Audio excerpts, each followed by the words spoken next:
So I just finished my first and probably my last Colleen Hoover book. Welcome back to my channel. I am Leslie, and yes, I finally did read Verity, and I have a lot of opinions, and most of them are not great. So, if you're unfamiliar with the story, I'll just give you a quick little summary. A woman named Lowen, which I actually kind of like the name Lowen, that's cute. She meets the husband of a famous writer, and the writer herself is injured and unable to finish the series. So, the author is Verity, and her husband hires this woman to finish the series for her, basically as a ghostwriter. But while Lowen is going through Verity's notes, she finds an unfinished autobiography written by Verity, and it contains some weird stuff. So basically, the book is split between Lowen and then sections where she is reading from the autobiography. So there's a whole mystery there you're trying to figure out. There's a twist. I guess I don't.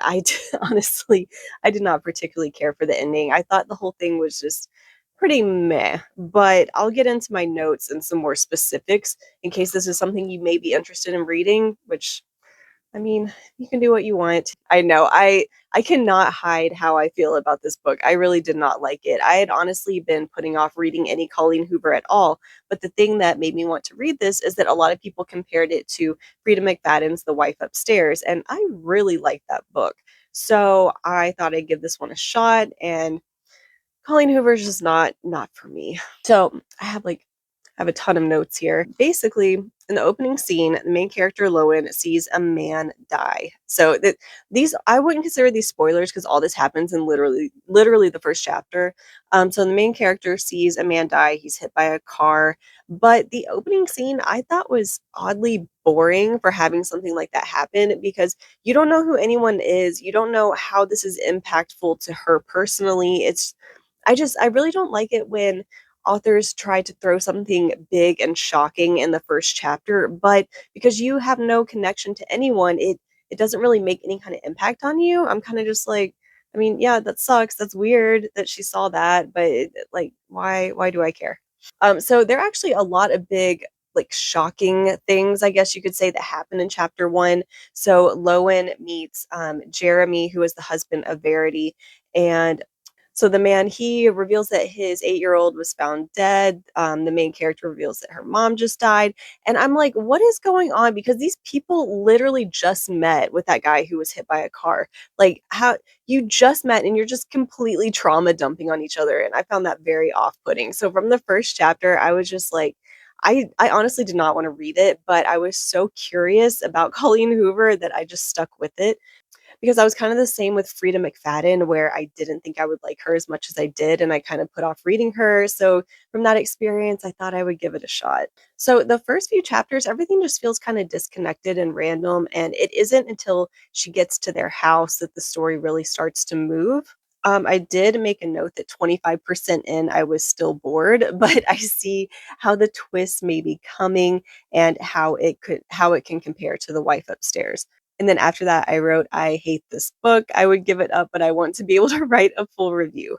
Also, I feel like it is similar to the Frida McFadden book, but spicier, and somehow the plot is more watered down. And I really hate it when authors think they can use spicy scenes to fill in the book where plot might be missing. So in this book, when Lowen finds the autobiography, she's going through it, and there is a lot of smut, I guess you could say. It's very poorly written smut in between these chapters. So Verity is talking about her and her husband and their activities, but I found it very cringy and I found myself just skimming through those chapters. I really did not like how it was broken up like that. So the overuse of the word this is one thing that really got me because everything was like he fucked me. We fucked. I wanted to fuck. It was just that word over and over. And it's like, can you vary your verbs a little bit? So that got kind of annoying. Also, there is a quote I would like to share with you, and that is Jeremy says, "Your mind is incredible. If I could fuck it, I would." So that is the kind of writing you can expect from this book. And I just found all of it so cringy, but I stuck with it. So I put that 2/3 in, I was still bored and that there wasn't enough tension. So a lot of it was Lowen reading the autobiography from Verity, and for a while it was literally just sex scenes and that was it. Wasn't really anything of substance. You could kind of see that they were working their way towards something happening, but the journey was very boring. And when a thriller has a very boring journey, it better have a good twist, it better have a good payoff, and I just felt like this one didn't. I'm not going to get into the spoilers of what actually happened. I'm just going to talk about it more generally. But one thing that I found very odd is the appeal of Jeremy. I found him a very flat, boring character, and I didn't see his appeal.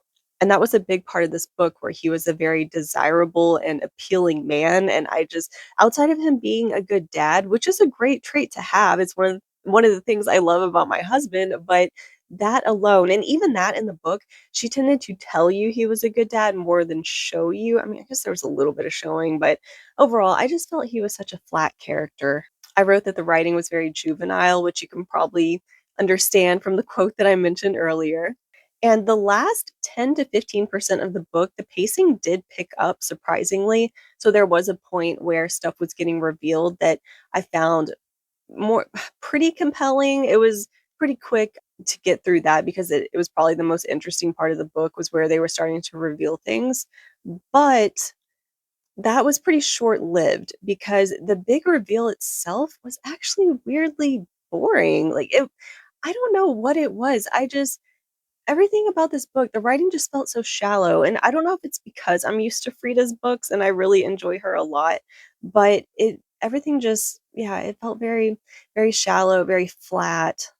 This was written in 2018, so before a lot of the Frida thrillers, so I almost wonder if it had been written after, if maybe things would have been a bit more intense.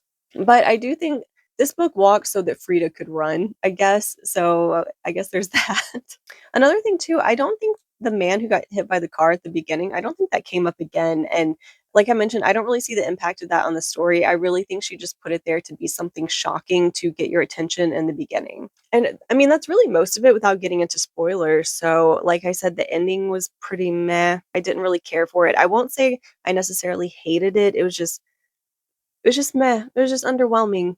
That was my first experience and most likely my last experience with Colleen Hoover, but I'm very curious to hear from you. Do you like Colleen Hoover? Do you have a favorite book? The thing is, I'm not a big romance person. I don't mind a little bit of romance in a thriller or something like that, but I definitely don't like that being the focal point. So that's one reason I don't think that I would care for most of her books. But if there is one that you really like, let me know in the comments. What did you think of Verity? And if you did read The Wife Upstairs, how did that compare for you? Which one did you like better? Just let me know your thoughts. Leave me a like and a comment. I am a very new channel, so if you could subscribe, that would be amazing. And I will see you in the next video. Bye.